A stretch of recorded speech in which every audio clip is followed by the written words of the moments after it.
I'm Kelsey Litchfield, and this is the Field Advisor Podcast, where I talk with local experts to unpack the latest agronomy information and research, giving you the knowledge to make informed decisions out in the field.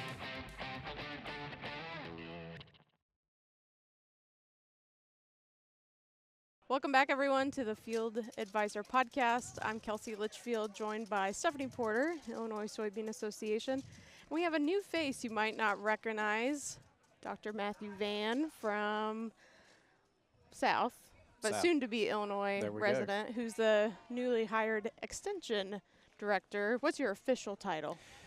We're just going to say Director of Illinois Extension. It's a mile long, but we'll go with that. I like the abbreviated version. Yeah, that sounds good.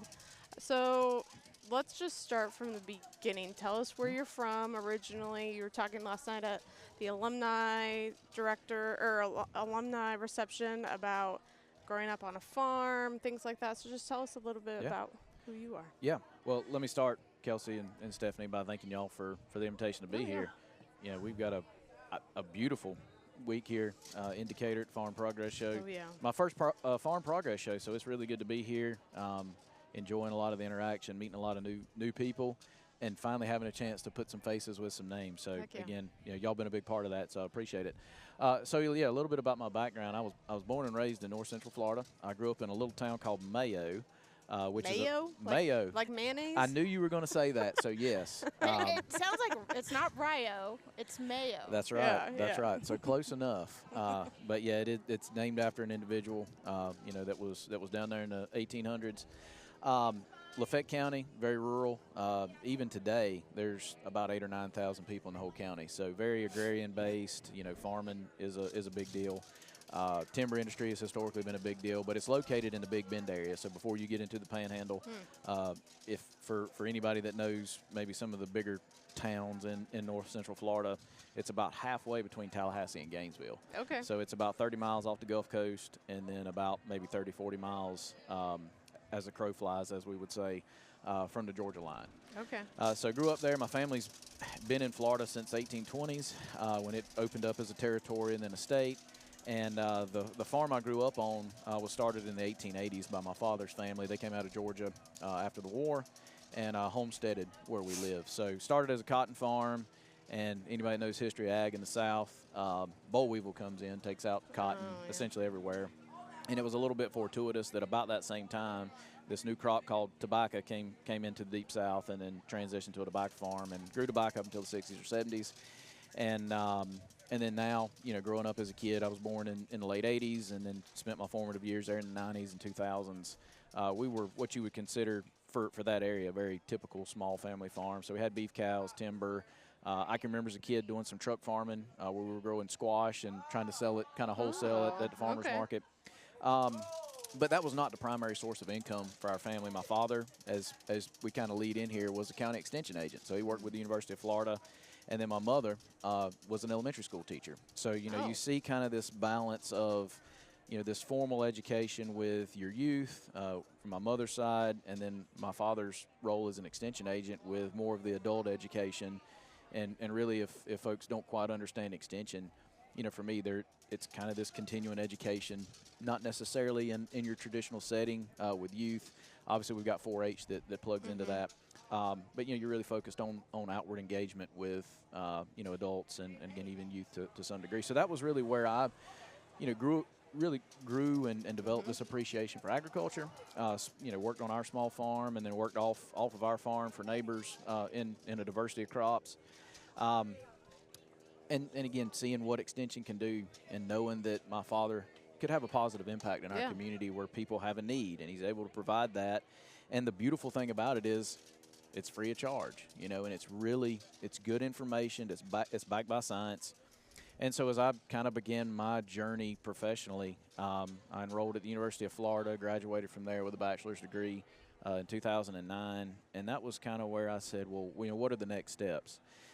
Was very fortunate at the University of Florida to have some really good teachers and mentors across the College of Ag and Life Sciences there. And this bug, let's say a seed. Let's not say a bug. Yeah. The seed was planted. Seed's a lot better than a bug.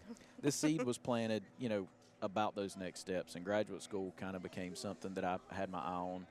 and was very fortunate to be able to pursue a graduate degree at North Carolina State University. So that'd be in Raleigh. How'd you choose NC State? So that's another interesting story. So where I grew up, tobacco was the big cash crop up until about 2004 when there was a federal buyout of the quota or allotment system. But that was a big part of my, again, more formative years. So I wanted to get into tobacco, and if you're going to study tobacco science, NC State is the place to be. Still is today. And so I had an opportunity with a graduate assistantship to pursue a master's degree. And I enrolled in the graduate school, was in the crop science department, finished my master's in 2011, and my plan all along was to spend 2 years in Raleigh, and I was going to go back home and try to kind of restart and maybe commercialize some of the farm. And as I just got to the end of that master's program, had a really good experience thanks to, again, advisors and mentors and the people in North Carolina. I just didn't feel like I was really done with that pursuit. So I decided to stay and work on a PhD, stayed in the tobacco program and finished my PhD in 2015. Wow. And sort of in that, it was about 2012, I was offered an extension associate position, which is a 100% extension appointment. And I was able to serve sort of the tobacco industry, stakeholder groups, and then also pursue that PhD.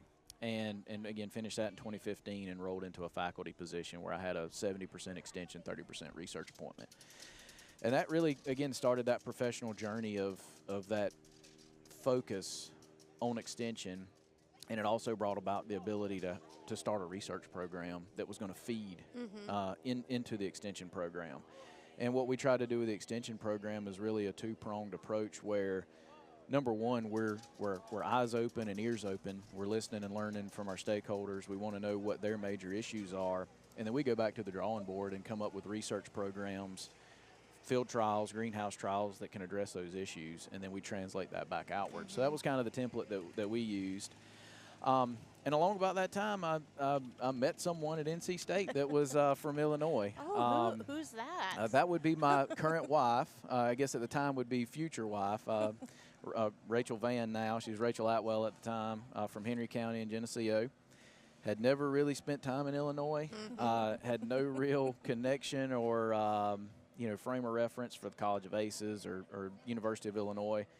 And it became very apparent early on that she had a huge amount of respect and love and appreciation for the College of Aces, and you could see the impact that it had in her life. So that planted some seeds, and then as I spent more and more time in Illinois and, really getting to know the people and the culture and just kind of the lay of the land up here, I too started to develop, a big appreciation for what y'all have here. So, you flash forward to now, and this opportunity presented itself, and you never know what is going to happen, but sometimes doors open and opportunities are there, and you run with it. And I've been very fortunate that I'll be coming in starting September 22nd as the extension director for the University of Illinois. So very excited about that. Again, it's kind of a windy, curvy, twisting path to get here. But it's been a good journey, and I think at each of those steps along the way, whether it was growing up on a small family farm and knowing the culture that's there and what that means, being involved in youth development programs, 4-H, FFA, pursuit of higher education, I think all of those kind of steps along the way have been good experiences that I'm looking to translate and have some successes here with the extension system. Helps you prepare. I've always thought that career-wise, something in your past always helps you prepare for the future, and then you realize it kind of in the future. Absolutely, and I know I'm going to botch this, kind of quote, but there's, what is it? Success is where luck and opportunity and preparation all kind of comes together, and we've got a long way to go. We've got a lot of things we're going to do with the extension system here, but again, I've had some experiences I think that are translational, and there's going to be a lot of engaging with our stakeholder groups, whether that's Illinois Soy, whether it's 4-H groups, whether it's, some of our food and nutrition programs, elected officials, whatever it takes. We're going to do a lot of listening and learning, and that's, again, where some of this preparation comes in. What are the big needs here in Illinois, and how can Extension really fill some of those needs? How can we celebrate successes that we have had, and then ultimately how can we move forward as an organization? What's been the biggest piece of feedback you've gotten just talking to people so far? So I think that's a great question. I think that the biggest feedback I'm getting, and I don't know that it's direct, word for word verbatim with what I'm about to say, but this is my interpretation. I think you've got stakeholders here, and again, we're talking political groups, we're talking, professional organizations, we're talking farmers, we're talking individuals that are hungry for that connection back to ACEs. Again, it's really nice that you've got a university like this, flagship university for the whole entire state, that has this whole diversity of expertise that's housed on campus. You've got a medical school, you've got engineering, you've got vet school, and then here's ACEs that can bring all of that together and push it outward across this network that we have through our units and our county educators. I think, and I genuinely believe I'm right with this, that people are really hungry and looking for information. We live in times where you can get information any time of day. You pull up my phone, if I need directions or I need a recipe, whatever it is, it's right there. The unfortunate thing with that is it's not always the best information. It's not always right. Factual. It's not always factual. Yeah. We've got an opportunity through Extension to provide that kind of information. And again, with the diversity of programs we have within ACES and across campus, we can provide all that.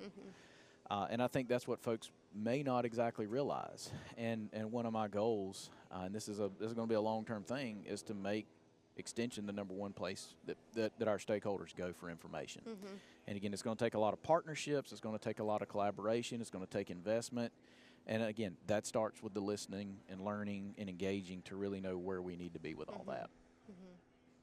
It makes me think of how AI is going to play into all of that too. I mean, who wants to open that can of worms? But it's become a source of information, and it can be a tool in the toolbox, as we always say. But gosh, there needs to be something there to help guard against that. But I do know, Stephanie, Extension, they've kind of played around with the ag version of ChatGPT of some kind. Dennis Bowman was working on that, wasn't he? Yeah. Which I thought was very interesting. When you can't call an agronomist, maybe at the spur of the moment, you can get some good factual information, and it's, like I said, another tool. That's right. Yeah, so Crop Wizard, I think, is the name of the kind of AI there we go. Thank tool. you. Oh, yeah, you've done your research. Yeah, Center for Digital Ag. That was very impressive. And, coming from NC State, that's a conversation we've had. Is there a way to integrate some AI, even if it's something as simple as, not necessarily a formalized website that would be a similar interface to ChatGPT or Crop Wizard, but could it be just a little chat box that pops up on an Extension portal where you can type in a question, and then the AI system kind of mines whatever information is available? And, one of the conversations we had up front was you've got to have some guardrails in place for where it's mining that data from. And, our first thoughts were, well, we need to stick within sort of the land grant system network so that we know it is valid information and that there's some merit to what's being shared. Right. Or are there USDA things that it can mine? And again, we would look at that in a very similar way. The worst thing that could happen is it provides the wrong recommendation for whatever the topic is, and then a practitioner or stakeholder uses that, and then we have a negative outcome. Right. So even on the backside, the conversation was if the tool could identify experts within whatever the engagement was, and then provide sort of a transcript that could be sent to that expert so they could at least give it sort of a proofread, have information that a follow-up could happen in a human-to-human interface if needed. But again, it's sort of that human element of providing some fact-checking to make sure they are getting the right information. So again, those were things that we had discussed. Again, AI, a very timely topic. Chancellor was here yesterday, and that's a lot of his background is AI. That's the new chancellor? Yep. So, he's been very curious about how to integrate a lot of the things that are happening in ACES at a broader level with AI. So there were a lot of good conversations that we had at some of the tents yesterday and things he was asking off to the side. So, again, that's kind of the revolution we're in right now. It's been a lot of the technology, and again, I'm going to speak just to the farming aspect right now. You look at ag technology, and you got auto steer and see and spray and all of these great tools. We see spray drones really being implemented, and a lot of the tools that just drones themselves can bring to the table to make us more efficient. But again, there's this whole other network out there of the artificial learning and data mining and what we can do now.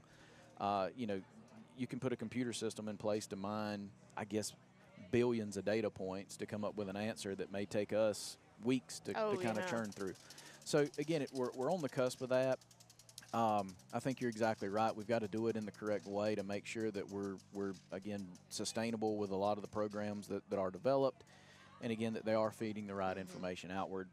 And for me, it's exciting, but you also have to remember this human component of it. You've got to have the human interface, and that's really where extension comes in. You know, that's exactly where I was going to go to. Everybody wants to talk about the. No offense, Kelsey. I might be a little bit older. Oh, no. Everybody wants to talk Every about time she says no offense. the new fancy thing, the new AI. I get it. So the older folks, we one of the things I was very fortunate to learn a lot about you. One of the things I was truly impressed by in the last couple interview sessions that I've been with some of the extension folks is the people aspect. I think that's what I was truly impressed with you. And you telling about, I don't want to say culture, but how extension is at NC State. Sure. And I don't think we need to actually, change U of I extension. Yep. But NC State does do things probably a little bit differently. Sure. It sounds like. Yeah, and I'll maybe pull back the layer on that. So if you look at North Carolina Extension, it's the second largest extension system in the country, second to Texas. And with our system, have been a very traditional system in North Carolina. So it's county-based extension programs. There's 100 counties in North Carolina, extension office in every county. So you go to campus and you've got faculty members that are kind of, I'm not going to say siloed, but they're focused on specific areas. So, you might have an agronomist that works on one commodity, and then you've got county agents that are going to engage with them directly. Again, the template's here for that. It's going to look a little different, the way you've got the units that are arranged, but again, you've got folks that are off campus, and I think that's the connecting piece is you've got people on campus, people off campus, and we all have the ability to engage face-to-face in that human interaction. And I think that's the thing we don't need to lose. And I had this conversation the other day. How do you merge AI and all of these digital tools with the basic components of extension that are core to our message? And it's the people. And again, I think that's the really nice thing about extension and how flexible and nimble we can be is we're not going to lose that people-to-people aspect. That's number one. The people are number one. But we also know that as we sort of move forward as society, people want to learn in different ways. People naturally learn in different ways. And if folks want digital newsletters and handouts, we can do that. We may not be stuffing 1,000 envelopes and mailing out bulletins anymore, but folks still want a hard copy of stuff, and we can get that to them as well. So there's ways to merge all of this so that everybody gets the needs addressed. They're learning in ways that they're comfortable with, they can be successful with. And again, that's, I think, where extension has a really nice piece to have all of these touch points across the board. Yeah, so once upon a time I was an extension, and so I do have a background in extension in the county as well as at the university. And so that's one of the things I truly hope to get more of a connection with those folks that are out in the counties. Absolutely. With those great resources, and that's how I learned. I would email Dr. Hager if I had a weak question, when I was just right out of college, or if I had, you had a list. I had a person who I would talk Dr. Babadoust if I had, a pumpkin question. And that's just the way I learned. And then they also were very willing to come into the county and help to do some programming as well. And so I hope to get back to that a little bit. And I know Dr. Boris Camilletti, we just interviewed him yesterday, and been working with him a lot with Red Crown. He's already been to my farm. He's been to my neighbor's farm. That's great. I mean, just those that are willing to come out, that's right. Even if it's not a big crowd. Absolutely. And again, that's a lot of what I've done. We typically in our system, if a grower has a problem and the county agent needs some support, or it's something unique, we all want to go see it, we're all working together to be there. So it may be 2 or 3 people in the field, or we may have a field day there if it's something that is to that level. So that's one of the things that I really want to focus on. And again, there's a lot of listening and learning that I'm very well aware that I need to do, that we as an organization need to do. But one of the things that I want to focus on early is making us as a group more accessible. You know, and one of the visions I have is that, you know, we have a sort of a landing spot on our extension website that's just easier to navigate, where folks that may not be familiar with our system, they may not know us, they can very easily identify somebody on campus or in a county or in a unit that they can engage with to get the information that they need. So I think that's kind of a basic thing that we can look at. That should be an easy thing to do. But again, I think that starts to kind of chip away and get us in front of folks that, again, need information and that may not be engaging with us already. So, yeah, we are going to be looking outward. I've got plans. Again, a lot of learning, a lot of listening. But one of the things I plan to do is to visit all 27 of the units around the state. You know, want to engage directly with the extension staff there and, you know, learn about challenges they have, learn about successes, learn about the flavor of the unit, and then have some stakeholders come in and talk directly with stakeholders as well. So that'll be really great. You know, for me, a great way to see a lot of the state that I've not yet been able to see. But I think that also sets the tone that, hey, we're going to really focus outward on what we're doing. Yeah.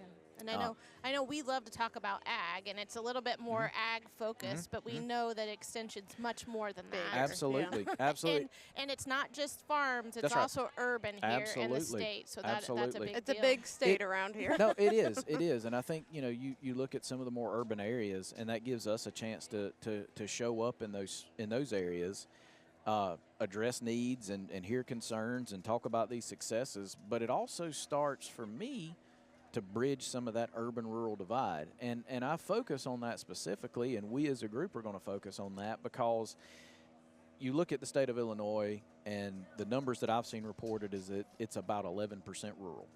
So that's a big gap. I'm coming from a state that's about 30% rural. So that's a challenge, but it's also an opportunity. And I think when you look at that divide, you can find the meeting point in extension, whether it's through commercial ag programs, or whether it's through FCS, specifically through 4-H, that you can offer and expose some of your rural youth or rural, you know, homeowners, stakeholders to opportunities that exist in urban parts of the state and vice versa. I've said numerous times that, you know, we go back and we look at history, and we all know or should know who Norman Borlaug is. Where's the next Norman Borlaug going to come from? We've got to lean in and realize that there is a whole group of folks out there that we need to expose to all of these areas. Again, not just farming, not just ag, but you could take a Norman Borlaug and put it in all aspects of society. We've got to expose youth in particularly to all these opportunities that exist just outside of their own bubble. And again, I'm a product of that. I got to see, you know, through 4-H and FFA and other youth development programs, what could be offered outside of my little farming community. And again, I can't help but think that that's a two-way street, that if somebody really wants to work in a more rural setting, they may not have the opportunities to see what that looks like, but this creates that opportunity. It creates that sort of portal to get there. So do you see some challenges coming with funding and anyway? It puts you on the spot there. I know there's just a lot of big challenges ahead of you, and that's one I think that is a possibility or evident. So, you know, that one, funding's always going to be a challenge. That's, as long as I've been working professionally, that's always the number one thing, funding. So yes, that is going to be an issue, and certainly we're aware of issues that have taken place with the ending of the SNAP-Ed program and sort of the disruption that brings to the extension system, and even more so for those individuals and communities that are directly affected. So, you know, we've got to kind of re-envision things there. So I think that also means that we have to be a creative bunch, and sort of the theme. Anybody that's been involved with higher education for the last few years, you have to look around and say, where are ways that we can maybe be less siloed and start to integrate some of these programs a little bit more so that we have this kind of complete vision and complete story, because that's a big selling point. We have to start with an idea, and we have to have some tangible outcomes. And I think that's where we will find success ultimately. That's a strength in this state. Again, urban communities, rural communities, the whole host of diversity we have on campus with all of the programs that exist. There's ways here because of the education system to grab, potentially folks from a medical school and bring them into ACEs and say, hey, here's some community development things we can do, or here's some ag safety programs. We've already got a great ag safety program, but that might add another layer to it that we may not yet have. So again, there's just a lot of tools and a lot of resources. We're just going to have to be creative. And then you've also got to follow what's going on at the federal level. They're getting ready to roll out certain programs and certain funding initiatives, and we've got to be nimble enough to be able to meet some of the metrics that they're going to be looking for. Sure. And again, I think that's where a lot of this integrated partnership is going to bear us some good fruit. And again, it's not necessarily just things that are going to happen between campus and county, but we're going to need supporters, from stakeholder groups to be able to kind of rally the troops to get that done as well. There will be new initiatives, and anytime you have new initiatives, there's always questions and uncertainty and a little bit of hesitation. So it's going to take time to get the buy-in and support from everybody, but that's what we want to start with. And that's, again, we've kind of got a blank slate and a blank template to work from. And I think that brings about a lot of great opportunities that we can all get excited about. Definitely. I have a question from your background, so changing a little bit. Yep. Did you ever think when your father first started an extension that you'd be where you are now? I mean, probably, you'd say probably not, but it's always been in the background there, and it's that probably little seed has grown into a big giant pumpkin by now. Yeah. So, my first answer would be no. So my father started as an ag teacher in 1982. So that was before I was born, and he started with extension in 1990 and then retired in 2020. So for essentially my whole life, I got to see this extension journey playing out with him. And my uncle was also a county agent in a neighboring county for a little while. So, I mean, the short answer is no. As a teenager, and you're kind of looking out, we're like, what am I going to do with life? I've lived in this little community, all the families here. Life's good, and it still is good. So again, I think it comes down to just being prepared and taking advantage of certain opportunities. I've told folks I never thought I'd move to North Carolina. Thought I would sort of born and bred, live and die in North Central Florida, and moved to North Carolina. Again, that was a big leap for me, but it was just such an exciting time. And then now, certainly didn't envision moving out to the Midwest, but it's still exciting. There's a lot of challenges in front of us, but again, a lot of great opportunities that we're really, as a family and then professionally, excited about. So no, I don't know that I quite saw that journey unwinding, and it's probably a good thing. I think as me as a kid or teenager thinking about where I'll ultimately wind up, I would have been scared to death to say, well, in 20 years I'll be, way away from family and everything I've ever known. But just, again, kind of adapting to those changes as they come, being nimble, and really understanding what the land grant mission is and what important role extension has to melt all of that together and the positive impact it can have. It creates a lot of excitement and energy within me. So yeah, no is the short answer, but I think that's okay.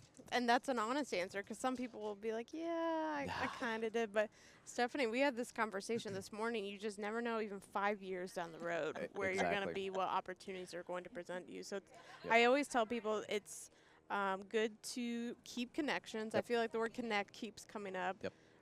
Collaboration and communication, which are the 3 C's of my mentor, Colleen Callahan. She says communicate, collaborate, connect, who's also an ACES alum. I'll just throw that little out there. Absolutely. But, I mean, it keeps coming round about those 3 C's for sure. And I just think, when you put all that together, it's work for sure, but it seems that things will flow a little bit easier. They all come together a little bit better. 100%. No, I totally agree with that. And, again, there's a lot of work we've got ahead of us as an extension organization. And it's going to take time. It's going to take building the trust. But to your point with the 3 C's, that's where it all starts. And that's not there's not a dead end there. That's something that's just constantly happening in motion. So, again, we're excited to do that as an organization. This is a lot of fun. So I'm really looking at that. We like to have fun. Yeah, fun's a good thing. And when you can have fun and it merges with work, it merges with a mission, what more could you ask for? Yeah. So, yeah, we're just really excited to take the bull by the horns and get started. personal, so Rachel's your wife, Correct. kids. I remember last time I saw Rachel, she was very Yeah. pregnant. Yes. She- Oh, yeah. She came here and did one of our. It was Better Beans Yeah. winter event. Yes. Yeah. Sounds right. Yeah. That sounds right. So, yeah, Rachel and I have a 6-year-old, Orrin. He's named after his great-grandfather, my grandfather. Caroline is 4, and then Millie Drew is 9 months old. Aw. So, yeah, we're very busy on the home front, and Yeah. so she's back in Raleigh right now. I'll use the word managing, corralling, wrangling, whatever you want to call it, managing the kids right now. So I'll be back later tonight. I'll fly to Champaign back to Raleigh this evening, be back, and then I'll be back in Illinois, ready to start on September 22nd. Rachel and the kids will join later in October, so I'll have a little bit of time to kind of get my feet wet and, you know, spend some long days and maybe late nights getting out and about and getting some things done before they get here. But, you know, we very much are looking forward to being part of the community, you know, not just in Champaign County, but certainly outside across the whole entire state. So, you know, we're very blessed and, you know, very, very humbled by the opportunity to be with y'all. Well, welcome to the Big Thank you. Ten. Thank you. Crossing our fingers, Illinois football has a good year. All right, so we got a hard stop there. So I'll give a full disclosure here, disclaimer. You know, SEC guy. So both my parents attended University of Florida. I got my undergrad there as well, and then, you know, migrate to the ACC, which is basketball country. Been great. You know, we go to a lot of sporting events and, you know, do a lot of things that would be associated with the conference.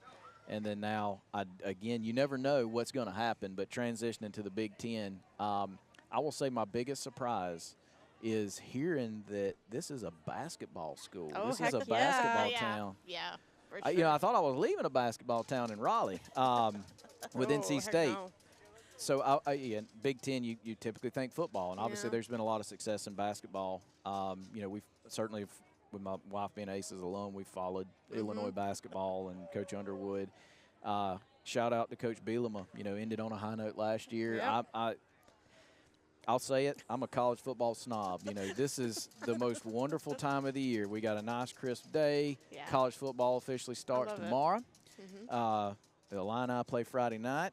Gators play on Saturday. So we've got a full slate of college football coming up. I'm excited to be here, to be in Memorial Stadium. Beautiful stadium. Looking forward to being at the Allstate Arena for the basketball team. State Farm Center. State Farm. Sorry. You'll get it. State, It's okay. state, whatever.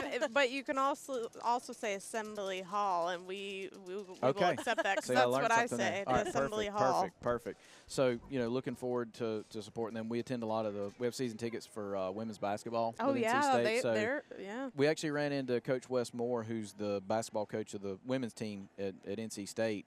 And my wife went up. We were at a restaurant. She went up to him just to say hey, and told him we were moving to Illinois. You know, like he really knew and really cared. But she, you know, he's done a lot of great things for women's sports there. Yeah. And he very quickly said, he's like, hey, Illinois got a great women's basketball Yes. program. Yes, they do. So what happened as soon as we walk out? Hey, you need to call and see about getting season tickets. So, anyways, we're excited. You know, again, we're big sports fans, and things are going, you know, seem to be going really well for Illini athletics.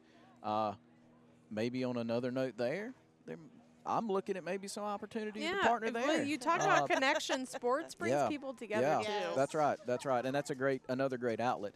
So, you know, you go back to some of the things we talked about earlier, that could be another bridge to just putting our brand and what we do in front of a lot of folks that may not necessarily see it day in and day out. So, Right. you know, that's just leaning into some of the resources we have and tools that are available and trying to take advantage of those things to just let folks know we're here for them. Well, thank you for joining us today. This has been a great conversation. I'm sure one of many to start.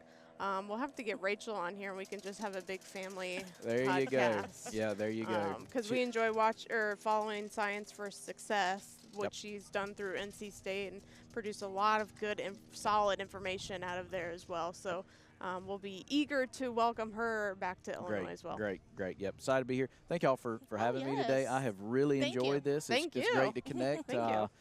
Yeah, been a lot of fun. All right, until next time. Thank you. Thank you. Thanks for listening to the Field Advisor Podcast. Unbiased, independent agronomy information to keep your farm moving forward. I'm Kelsey Litchfield, your voice from the field.